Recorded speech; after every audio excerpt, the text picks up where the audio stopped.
Hello and welcome to See If It Sticks, the podcast which is like the little side of your preferred sauce on your box of chips. I'm Dan. I'm Dom. I'm Ross. Welcome.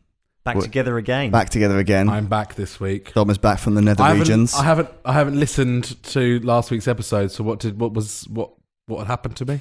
We you were a zombie. You were the gone, mate. Fortunately, we obviously synthesized a antidote to the zombie virus. Oh, I see. Because when the episode, I watched the beginning of the live stream last week before I fell into my somnambulant undeadism, and you were calling me a cyborg or something, and I went, okay, good night. This podcast is ridiculous. This is silly. Turn it off. Who and then listen to this turd? Then I succumbed to the bacterium / virus / some sort of evil sorcery within me. Yeah. Fortunately, if watching The Walking Dead has taught me one thing, is that zombie outbreaks take fucking ages to get going. Years. I always think one thing I've learned from The Walking Dead is that if something goes wrong, the best way to deal with it is to crouch down on your sort of haunches and just go running your hand through your extremely always wet hair. We did that a lot last week. Didn't we, Ross? Yeah. We tried everything to stop the outbreak. We ran our hands through our hair.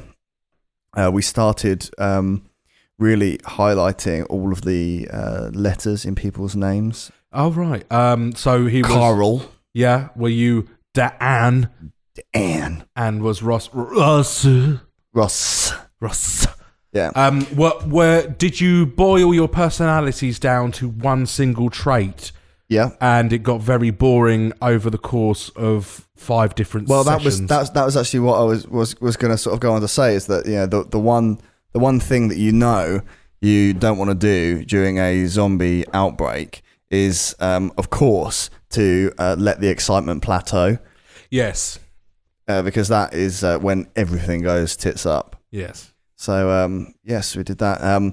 We have come back now, though. Now that the world is functional again, the internet is back on, the electricity is back on, the cogs, the hamsters are spinning once more. Yes, that's how you get electricity in a zombie apocalypse. Yes. So, strangely, because of the outage and then the return, we have got an absolutely bulging mailbag this week.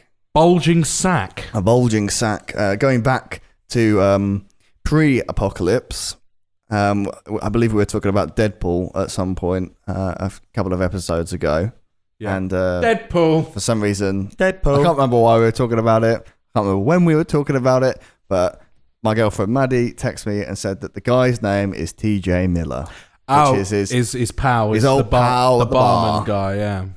Yes. Now, what we were kind of discussing when there was no sound will be on the recording of the show, which is released on Thursday. Yeah. But obviously last episode we discussed at great length our plan for zombie apocalypse. Yeah. And there was lots of me just 5 minutes ago bashing The Walking Dead, despite the fact that I still watch it. Yes. I do not. People listening on the live stream will have to catch up with me bashing The Walking Dead on the actual podcast on Thursday. So this is like a little teaser for it. I also bashed The Walking Dead. Yes. I was busy plugging things, trying to make things work. Yes. Yeah. We must have hit on something good though, because Jamie Linney has the bald marshal of the Mudder has written in this week. It says, "Evening boys, just a quickie. Can I be in your team at the zombie apocalypse, please? Bald marshal of the Mudder." I tell you what, yes. I would say absolutely yes. Someone with stamina like that, man. Stamina and strength. He can run and get the food while we hide in our little fucking room with the poo bucket. We can do all the adventures. We could be like Home Alone. Yep. Of like Michael Jordan, like circling around to distract the zombies. By the way, why haven't they done that on any of these shows? I don't know. Well, like attach like mannequins to RC cars. Yeah, walk around always to that song. Yeah, probably wise because the zombies smell people. you think they go back to like a? Because it's like there's even like zombies with no eyes that find people. They did, because you remember like in like, for instance, The Walking Dead, like to get through zombies, like certain characters. I think Carol's done it once or twice where she's covered herself in like zombie guts. Yes, that's true. Yeah. Walk through the zombies. They have reused that plot line a few times. God damn! I just realised how many times they've actually done that. Yeah, they have. Yeah. Was cool to begin with. Yeah, first time. Yeah. Think of something new. Going on from there, we've got one of our sort of new sections. It's a new revived section. Now, a couple not of Hollister's Hollers. No, not Hollister's Hollers. You mean Darryl Hollister's social media digest? Hollister's Hollers, yeah.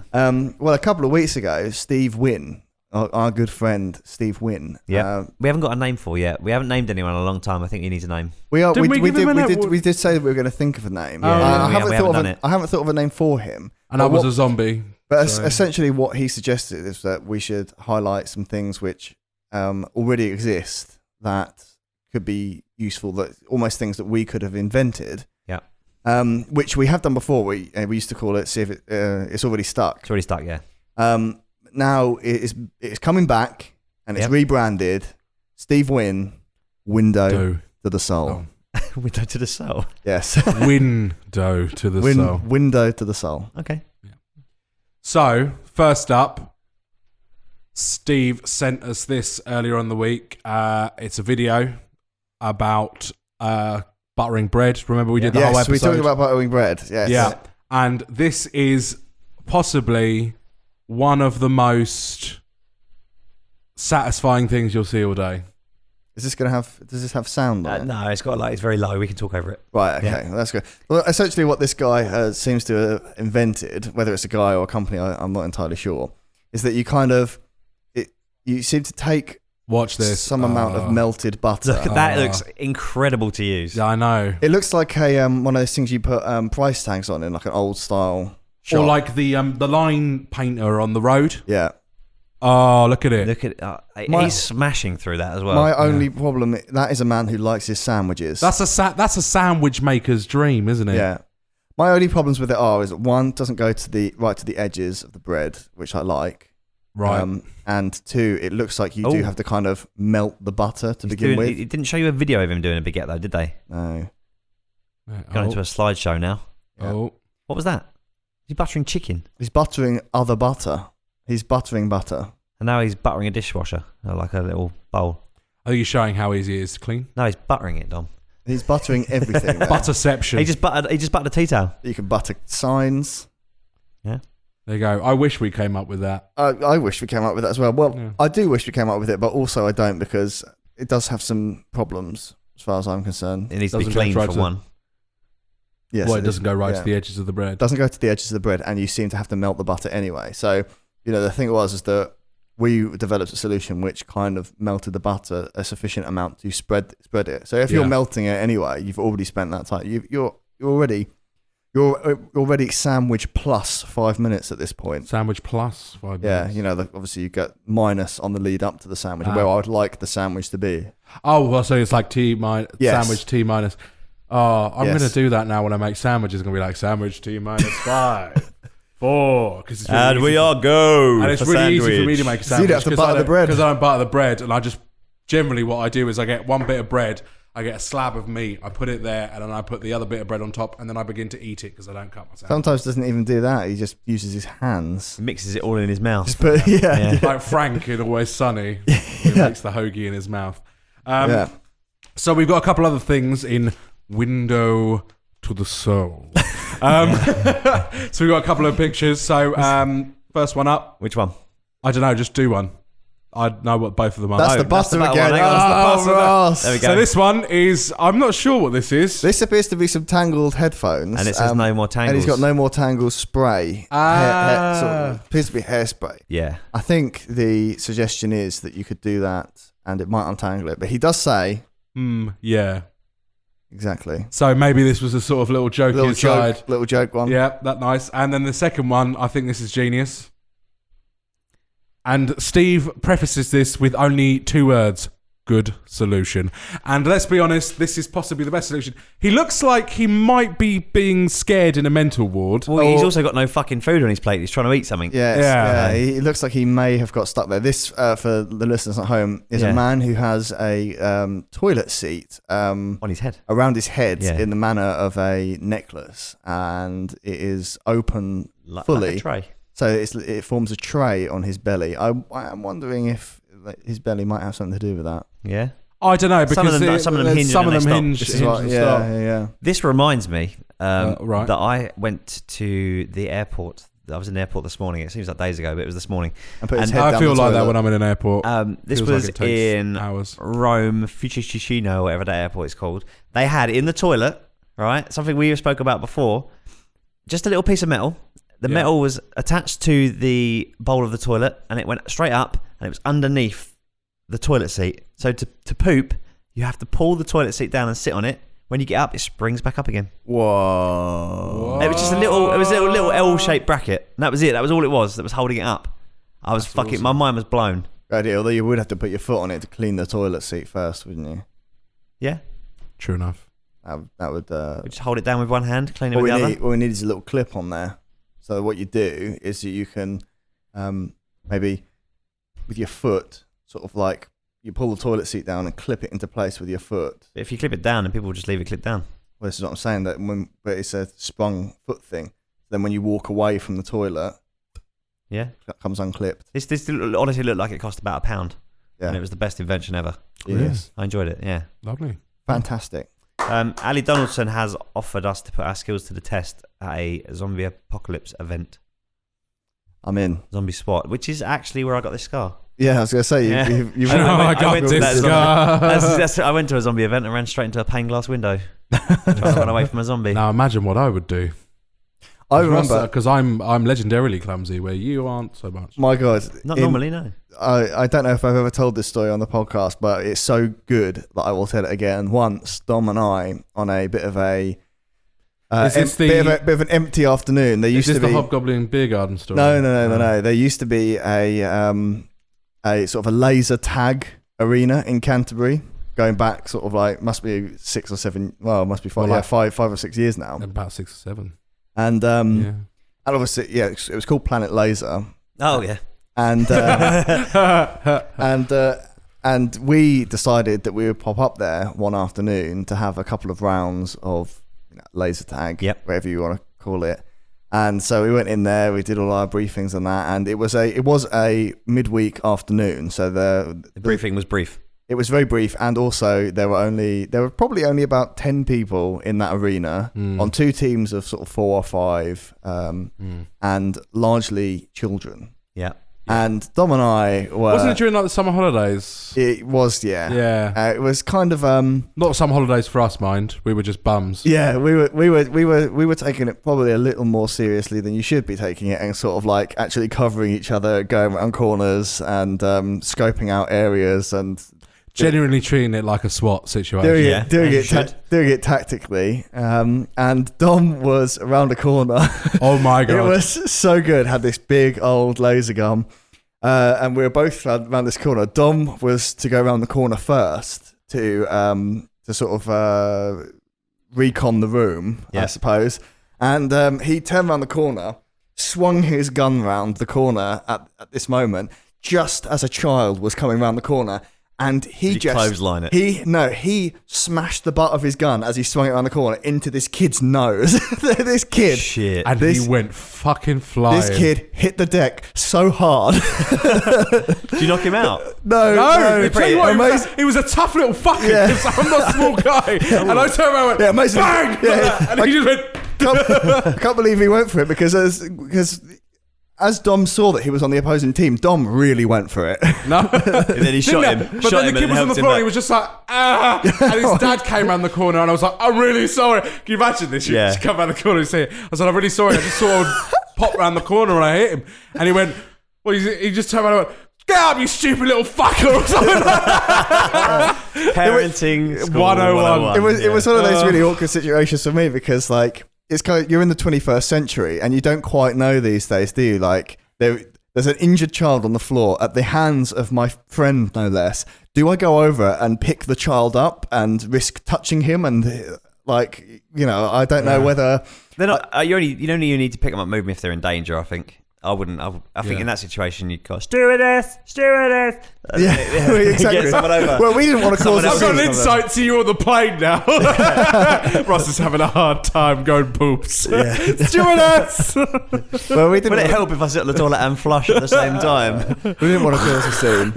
And I am pleased to announce that. I know it's probably the question that was just at the forefront of your mind. Yes, Dom and I did come first and second. Yeah, good. As you should. Hang on, who was first and who was second? I've got a feeling that Dom was first and I was second. I'm pretty sure I was first. Did you shoot the kid when he was down? Yeah. Over and over. Good lad. Fucking right. Of course. And now he's declared undying vengeance upon me. Yeah. He's now my nemesis. Now 20 and... Only slight brain damage. Yes. So that you can almost write his name now. Yeah, that was Window into the Soul.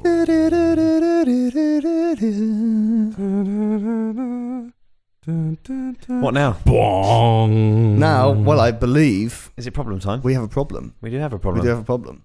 There is a problem and it needs solving. That's what we do, apparently. We have a message from Lauren Bramley. Regular on the show.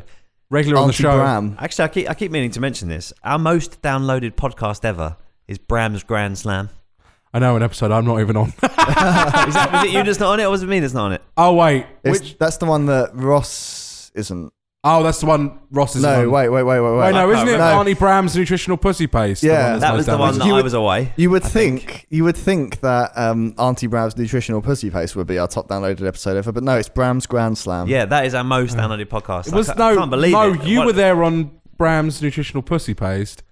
I was there on Bram's Grand Slam. Are you I'm going to sure? check this out. I'll have a listen to it at some point. Yeah. But Are you sure? whoever left is probably the one who's going to get fired from the podcast first. Well, no, it wasn't me. Yeah, you were always here. It means I get my kick-in money back. I love that she puts in all the information as well. She's put the location in as well, email address, everything. Well, that's what you should do on a contact form. Read it out. Address, postcode, That's bank it. details. Location. By the way, Canterbury. if you do wish to submit a problem to stickitpod.com, we only need your name, email address, problem, any pictures if you want on there, your mother's maiden name, credit card number, the CVS number or whatever, CVC number on the back of your card, and preferably your sort code. But that's an optional field. Yeah. Nudes, if you want. Send nudes. Send nudes, yeah. Right, let's read the problem. Mm-hmm. She says, ketchup, full stop, sachets, full stop. Ketchup. I'm reading it as ketchup sachets. Yes, that's exactly how I was going to read it, but I thought I'd fuck about with it. Okay. No one has ever used just one sachet, full stop, ever. Full stop. Whoa. Why are sachets still acceptable? You have to open at least 5 just to get a reasonable human's amount. At least 5 to get a reasonable human's amount of ketchup. Plus, your rubbish litters the table whilst you try and eat. Your fingers end up covered in ketchup, and the environment suffers because packets are not recyclable. 3 exclamation marks. Surely there must be a better way. I challenge you to find a practical and workable solution that doesn't involve quantum physics or nanobots. You can't put these restrictions on Well, we've got some bad news, Lauren. It ain't gonna happen. us. I can only work in that medium. I need solutions that are implementable now, boys. And she sent that from stickitpod.com, where you should send yours. Right. Well, we have got, when we sort of assessed this problem just shortly before we started the show, I have got, there's a couple of the parts of that which we can count out. But I think with regards to getting it all over your fingers, this certainly alleviates that problem. It does. And when you say that you have to spend, you have to squeeze about 5 sachets, I find that this method does kind of reduce the amount of sachets you have to use because you get a higher yield. Because you get higher yield. I will actually we're going to put this video on the live stream, but we will also post it out on the Facebook page on Thursday, so that people can go and see this. Because this is like one of those life hacks that I saw a few years ago, and I've been showing people it for years and years now. Unfortunately, the forks in my office, for some unapparent reason, short, aren't they? are really short. Stubby forks. Like a spork. Yeah. And you can't do it with a spork. I will tell you now. You and cannot they do it with a also spork. they're also not. They're like 4-prong forks. No, wait. A trident is a 3-prong fork. Fork is a fork. It's a 4-prong fork. Yeah. Yeah. It's a forky fork. It's a fork. It's a proper fork. It's a fork. That's why it's called a fork. I thought it had not a 3 threek. prongs for some reason. F-O-U-R-K. Fork. That's why it's called a fork, not a 3 or a 5. Shall we do it? Yes. Here's one. Yeah, let's get away from that joke then. Here's one we made earlier. So this is how you get your sauces out of their packets, right? You tear the little thing off, and you've got to put the fork on there like this. I'm standing back. And then I'm at the business end. you scooch it down, and it should get it all out, right? Usually it does it in one, but this is a really tiny fork. I was slipping down the side, isn't it? Good Yeah. workman blames his tool. Yeah, but that's how I do sachets. Empty. Wait. One thing I did notice, there was a little bit on the fork there, Dan. Was there a little bit? Well, There's a little bit on dip the down on fork. the fork. Where are you going to use that on the on your I chips guess, anyway? yeah, because ain't you you? use the fork to... Yeah, I like that. So you've already prepared your first dippage. Yes, exactly. Mm. Yeah, that is what I've always done, and I'm pretty sure that on one of our extremely romantic lunch dates, Lauren has probably witnessed me doing that before. Almost definitely. You have extremely romantic lunch dates with Lauren. Well, not so many these days, but going back a few years, we used to meet up all the time, go for really romantic lunch dates. I wouldn't wear pants, of course. Where's my romantic lunch date? We used to go on romantic lunch dates all the time, Tom. We used to meet in town and get coffee once a week. Have we ever been on a romantic lunch date? Yeah, we went to Wetherspoons that time. We saw Father Christmas. He's a whore. Yes, I remember yeah. we all used to meet up Yeah. sort of every couple of weeks or every once a week for Wetherspoons Steak Club. Yeah, we should start doing that again. That's true. Oh, yeah. Was that Tuesday night? Has it changed round? I thought they changed round. Thursday's Curry Club, right? I think so. What's Yeah. Wednesday? Is it Friday night steak club? I thought it was Tuesday. I've always thought it was Tuesday. Oh, I don't know. Who knows? If you know the answer at home, write in on a stamped addressed envelope. But that was where I first started peddling my sachet solution, was at Steak Club, because I always have a bit of mayo on my chips. And in Wetherspoons, they have quite narrow sachets and quite large forks. They do. They do. The Yeah. system So it works work- a lot it better. works- Do you know, I tell you what, this thing works best with those. You know, you get those sachets that are the long, thin ones. Yeah. Works really well Ones with that are those. like those long, thin sugar packets. Those kind Yeah. of ones. Exactly like Yeah. that. Long, thin. Long and thin. Long and thin doesn't fit in. Yep. That's advice I've always taken to my grave when I was a younger man in my early teens, and a girl once told me long and thin doesn't fit in, short and fat does it like that. There you go. There you go. And that's always been my saving grace when thinking about my own self-esteem. Also, You're not was supposed to put your balls in as well. was also Dom's headline on his dating profile. Not that I've never had a dating profile. Not once. No. I tend to find my women, grab them by the hair, and take them to my cave. Bash them with your club. Whack them over the head with a stick. And if they run away afterwards, obviously it wasn't true love. So Me, Dom, sex now. you enjoy, yes. Is that the podcast over? Solved, right? Well, Yeah, we're pretty much. I don't really see us making anything better, but we should try. I have an idea. So bottles of sauce. no, Squeezy a squeezy bottle of ketchup. Now, I'm trying to think of how to describe it. So like rollers, like little rollers. Yeah. Like a mangle. Like a mangle, like a mini mangle, like a mini sachet mangle, including tiny crank. Oh, Yeah. mini crank, yeah. You stick the sauce at the top. Oh no, wait! You would stick the sauce underneath. You would stick it pointing towards your food. Yes, so you'd position the mangle Yeah. just so, and an angle to the food. And you have to, when we make it, we'll make it ever so slightly squeaky. Yeah, and it would, Lost us back you'd on also the sound get the- effects. Foleying again. of the sachet at the same time. So you'd have a. Yeah. Actually, you do your and I'll do the. There you go. Do that again, right? And what I'll do is I'll do I'll set the scene at the table, like, because this can be maybe me mangling the sachet of mayonnaise onto my chips. Okay, lovely. That looks good. A nice healthy amount of mayonnaise. It's a really long one. That was too much. a little too much, yeah. Yeah. It really tickles my lips. Funnily enough, when I was a kid, Tiny mango. there's a pub in town that my parents used to frequent because they and my grandparents, a lot of my family actually, knew the landlord. And in the back garden of said pub, they used to have this old mangle, and that used to be something that used to make my brother's fingers in. Make my visits to the pub much more interesting, is that we'd get some ketchup sachets from the table and go and put it in the mangle and explode them in the garden.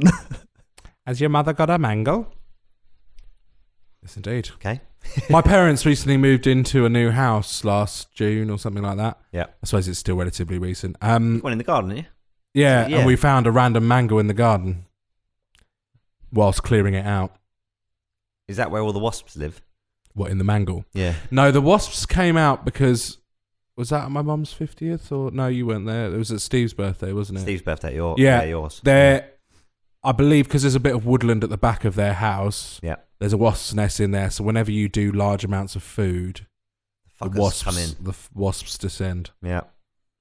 And it is not an Alexander barbecue without large amounts of food. No. That's true. It's not an Alexander anything without large amounts of food. In fact, you do. At least we get a look in at the barbecues. Yes, we get some food. We do. You do put on a good spread at the Alexander household, I must say. Highly recommend it if anyone ever gets the chance to go to an Alexander Barbie. And he brought out all this meat and all this other stuff, and then we went inside, and there was a table full of shit as well. Oh yeah, a whole table full of it. Yeah, legendary. My mum is legendary for over catering to parties. Well, you say over catering, but it mostly seems to go as far as I can tell. I was going to say, I don't think there was much left at the end of the day. No. There is a reason I'm the size I am. Yes, but it's always done with a lot of love. You should see what happens at like a full family event. So, because my mum has 7 brothers and sisters, and they've all got cousins, and my dad's got 2 brothers. So they all like a good old fucking meal, do they? Yeah. So my mum, we had this party just after Christmas, around just before New Year's. Yeah. Which is generally the point between Christmas and New Year's, where everyone came, and my mum was cooking for a day and a half, like almost non-stop, and the spread was like 4 tables worth of food, and it all went. Yeah, that's crazy. Good grief. Even the pineapple chunks on the sticks. Yes. The sticks. There were no pineapple chunks on sticks. No. There was a whole entire... get fruit at these things. It's meat and carbs. It's like a Ron Swanson gathering, isn't it? Yeah, it's a Ron Swanson gathering, yeah. There was an entire bowl. There's this Tom Kerridge recipe in Tom Kerridge's Simply Cooked Food recipe book, which is a Bible in my household, because there's a lot of meat, a lot of carbs. It's like this Indian lamb that's like marinated for hours, slow cooked. It falls apart, and then you put this specially made yogurt sauce on top, and it's all got mixed in with spinach. Mate, I haven't had dinner tonight. I haven't eaten anything today apart from pot noodle at 4 o'clock. It's glorious. It's sort of like half sagaloo, half Indian. In a minute, you just got to hear, and I'm going to implode when my stomach eats me. Yeah, it's pretty glorious. Sorry to make you feel use that. Okay. I've still got that sound effect from when Darren Hollister got sucked into the black hole grenade. That one. So how may God rest his soul. Yeah. How are we going to solve this problem? The problem at hand. I feel like I kind of feel... one of the things she mentioned, which I think we need to tackle, is the waste of the packet. Yeah, so I mean, there's lots of problems which can be easily solved here. Like so you solve with a fork. You can solve the size of the packet. You can solve the getting it on your fingers with a fork. You can solve the recyclability of the packet But none of this actually sort of creates one good solution. It's true. No. And to have a packet which will dissolve will eventually rip and tear, and you'll be trying to squeeze it out. It'll be popping out both fucking ends. Yeah. It'll come out like a sexway in all directions.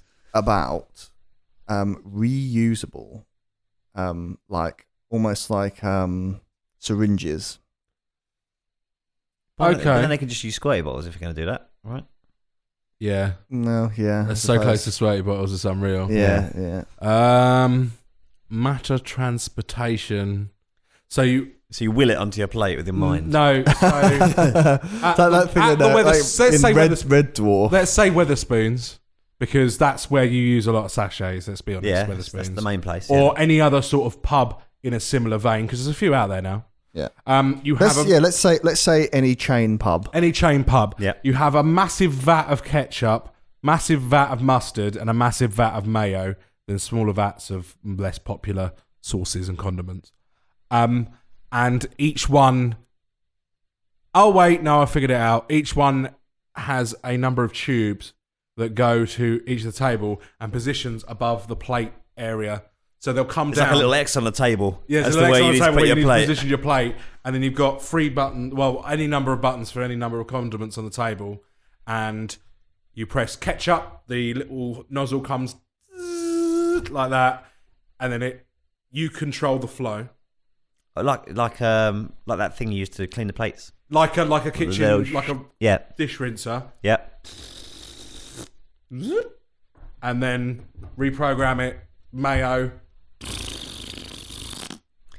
I quite like that in places like Five Guys, they have the one where you put it into the little cup. Yeah, they do that at Mackie D's. It's not enough. It's never enough even in those little cups. No. Well, you take your plate over them. You know that you're supposed to. You know that you've seen that thing where you can unfan the cup. But I agree. It's still not enough. My problem with I like the idea of having it on tap. But I've got two issues with unlimited this. Supplies. One, you are in a chain pub, so come 9 o'clock, there's loads of drunk people in there. Can you imagine getting squirted? Like, it's bad enough. No, they'll have to turn off after a certain point. Right, okay. My second problem is that the reason that I had... How many vaginas has it been up as well? Oh, God. That's a question you got. Jesus, what are you doing at the pub? The bit at the end will go crusty overnight, and then that's the first bit that gets dished out in the morning. Well, no, you clean it, wouldn't you? My second issue is that the reason I have mayonnaise sachets in my drawer at work in order to show the video, which will be up on the Facebook page, is because the cafe round the corner from me, Bocadillos! Right, yep. They occasionally, very, very occasionally, I order some cheesy chips from them, and I don't even want to hear cheesy chips without mayo. So they give me. You ask them to put mayo on it. Because I want the mayonnaise to be positioned in the. Because when you ask someone in that kind of place to give you mayo, they do it all over the top, it's mate. Fucking everywhere. They do it all over the top. I want a little corner to dip. Yeah, I want a dip as well. I see. So they give me a few sachets of mayo every time, right? But obviously, how's your solution going to factor in there? They're going to plumb in a mayonnaise thing to every business. Well, in that situation, buy a bottle of mayonnaise, but then it won't last. It's very perishable. Yeah, and I had cheesy chips from Bocadillos maybe a month ago, and probably the last time I did have cheesy chips from Bocadillos was probably summer of 2016. So it's a while ago. I don't use it enough. It would just be going to waste. I've always enjoyed the bowl of ketchup with the spoon, and you dish your own, but it's open very to unhygienic. Sneezes and very unhygienic fingers and Think about going to a Harvester and looking at that salad bar. Remember what we spoke about before about this when we did the just get me anything from the shop. Yeah. And we had like a pre-programmed app that would basically inform that person what you would want. So you could use that same app to have the amount of ketchup you would averagely use for that kind of meal. And then the chef could just put the ketchup on the plate for you. You crank it up and if you use where you want it on the plate in relation restaurants would never agree to that. To the last 100. But then the problem we'll eat somewhere else, Dom. The problem is if there's any discrepancies, because I might go into a chain pub and know that I need a 5 amount of mayonnaise. Yep. Then I might go into some fancy schmancy restaurant, order some chips, say, I'll have 5 of mayonnaise, please. and it comes out, in like a little swan pattern on a plate, and that's not going to be enough. One man's 5 isn't another man's 5. Yeah, but I'm talking exact milliliters of. Well, you're talking milliliters. Yeah, I'm talking like you will okay. you will get the I quantity. use exactly 10 mil of So based on your last every time 50 meals, it works out an average of how much ketchup you would normally use for a meal of that size. What happens then if like you're feeling there Ketchup-y. maybe some particularly dry chips or some overcooked? Well, they always give you a little onion more rings? than you need. Right. Okay. Because you don't want to run low, do you? Every now and again, you might just get a little bit overzealous with the dipping, and you end up with a bit too much. But then how are you going to get more? Like if you do run out and you need more. Ding ding ding ding. Push the button above your head, Dan, for service. Like in Yo Sushi, you can push the button for service. Yeah. It shouts at you when you hit the button at Yo Sushi. Have you never been to a Yo Sushi? No. Yeah, you press the button on the table and it says something in Japanese and it goes, table number 17! This is such an awful problem to be talking about while hungry because I'm so hungry. All I can think about is dipping things in ketchup. All I keep thinking about is cheesy chips and mayo and then the lamb and now Yo Sushi. Good Lord. Firecracker rice. I'm so hungry. If I get out of here in time, I'm definitely having a Wagamama's tonight. We had one yesterday. No, not yesterday, Saturday. Which sounds really weird when people listen to this on Thursday. I'm getting Wednesday mixed up with Saturday, but when we did the live stream, it is currently Monday. Yeah. So we need a solution to this problem so that we can all go and actually get some dinner. Yeah. This is a really tough one, especially. I'll tell you what they need to do. Go on. They need to TARDIS up the sachets so that there is. So exact negative space. No, it's extra dimensional space inside the object. So it's an infinite amount of ketchup inside, an almost infinite amount of ketchup inside each sachet. No, just a little bit more than you'd usually find in a sachet. Like an actual decent amount of it. Someone programmed that wrong. You'd open the sachet and the room would just go ketchup. That's true. That's true, but it's a risk we take, isn't it? Always, at least you're not going to be short of ketchup. No, and at the end of the day, convenience trumps world-ending ketchup. I absolutely agree. Yeah. Imagine if it went really wrong. It was like a sea of ketchup, like a sea's worth of ketchup, and it like fucking makes Kent fall in the water. There's so much ketchup in it. It's so massive that like this it becomes a mayonnaise singularity. Yeah, we've got a black hole caused by mayo. Okay, right. I see. The Earth is literally dipped in mayo. Yeah, I think it's a risk we need to take. I'm up for it. I'm up for the risk. Yeah, I'm up for the risk too. Solved. I mean, if they're willing to smash and almost create black holes by smashing atoms together to create renewable energy, I think that's the ketchup problem is way better. Yeah, and way more desperate and way more dire need. Because I think the thing is that even though they would have to make more condiments. I think condiments are probably more likely to be a little bit friendly to the environment, aren't they? Like if you, well, like if it's spilled into the sea. Yes. So yeah, if it was like an oil spill, but it was ketchup spill, all of a sudden all the fish would start tasting really nice. Well, maybe what you could do as well. Maybe what you could do is you could, once you're finished with the sachet, when you sort of like leave your sachet on your table in a restaurant or whatever. Obviously, that wouldn't count for if I'm in my office or something. When you leave it on the table. Maybe they can just be in the same way that a restaurant kitchen was recycle the cardboard and stuff, and they probably put food waste into a composter like you're supposed to do at your house, and things like that. Maybe they could put all the sachets and they could just send them back to be recharged, kind of thing, like a bottle bank. So they'd be sent back to the manufacturer, and they could sort of squeeze out the rest of the. If you put like say a bottle of condiment in each sachet, yeah, then they could sort of squeeze the rest of it out and repasteurize it or whatever and sanitize it. I don't know why they insist on using the sachets at pubs. Why don't they just do like the Nando's thing where they just reuse a Heinz bottle and just have like 30 of them out? I don't know. Because it's nice. Cause it's nice to have to interact with people and go, you don't want that ketchup? Can I have that? Is it, Ross? To someone else in a pub? Is it? Because that's my idea of hell. Really? I don't want to converse with other people. No, especially not. I want to converse with whoever I'm at dinner with. Yeah. Okay. Ross, we're animals. We've evolved from being animals. Like What do you think? You're going to reach over the ketchup? They're going to go... No, I mean, I just mean I'm uncomfortable with letting anyone within 2 meters of my food. Like, you know, I don't like being in a restaurant. Just You're saying that if some like dirty so-and-so came up and tried to take your ketchup, they're too close to your food. Just mean, you know, like evolutionarily speaking, like, you know, I should probably be, you know, fighting with someone over my slab of meat that I'm ordering in the restaurant as opposed to just getting it handed to me with peas on the side. I get no that. peas. And I'd be willing to do that, you know. Yeah. If every time if you had to fight for the biggest piece of meat in a restaurant, I would fight every time. Yeah. Solved. Dan's going to go MMA Weatherspoon style. Throw him down on a beer and burger. Yeah. £2.99 IPA. Are we saying that's solved then? We're gonna tar this up, the sachets. Yeah, I think so. The waste is an issue that we can just have them refilled. If they're TARDIS-based technology, I think they're going to want to reuse them. Yeah, of course they would. Yeah.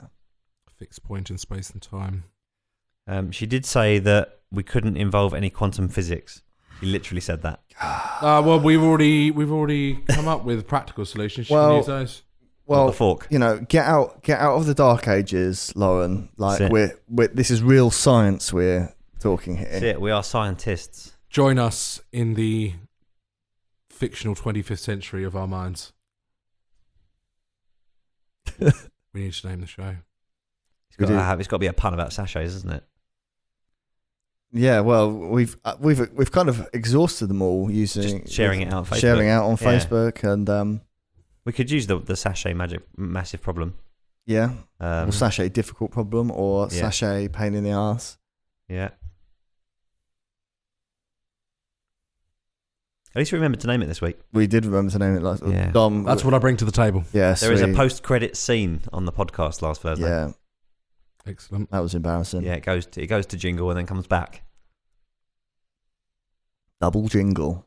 No, I didn't put another jingle. You didn't put a double jingle. You can't double jingle. You can't double jingle. Well, you already jingled at the beginning and then jingled at the end. You can't have a third jingle.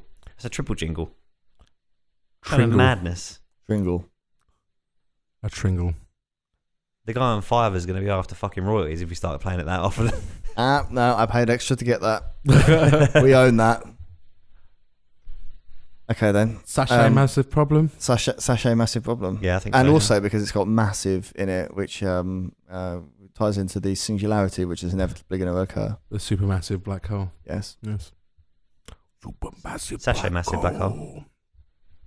Reading things about space-time and that recently has really redefined my view of the word massive. I feel really odd saying it because massive just means something has got a lot of mass. Yeah. But, you know, something quite tiny is massive compared to something even tinier. Yeah. It's ridiculous. It's all about perspective. Much more mass. Yeah.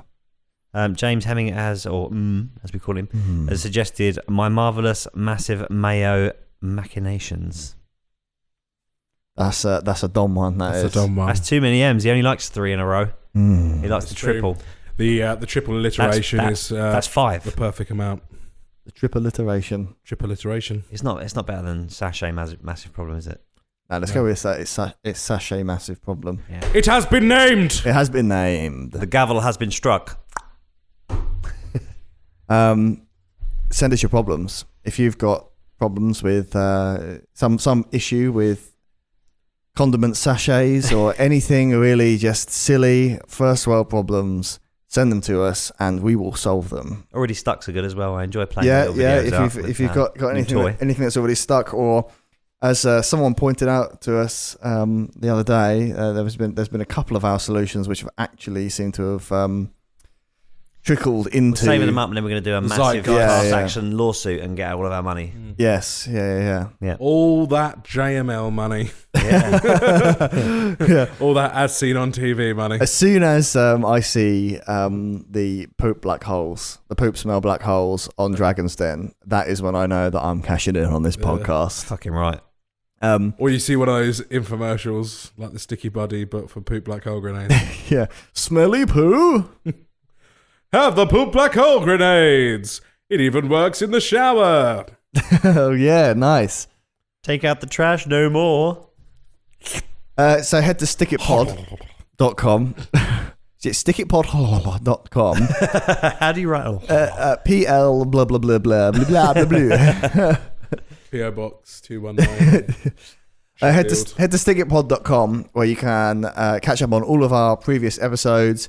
You can submit any problems, and you can get the links to all of our social media channels. Any videos that we showed on this show or pictures, we will share out on Thursday on our Facebook page. So head to that, which is facebook.com/seeifitsticks.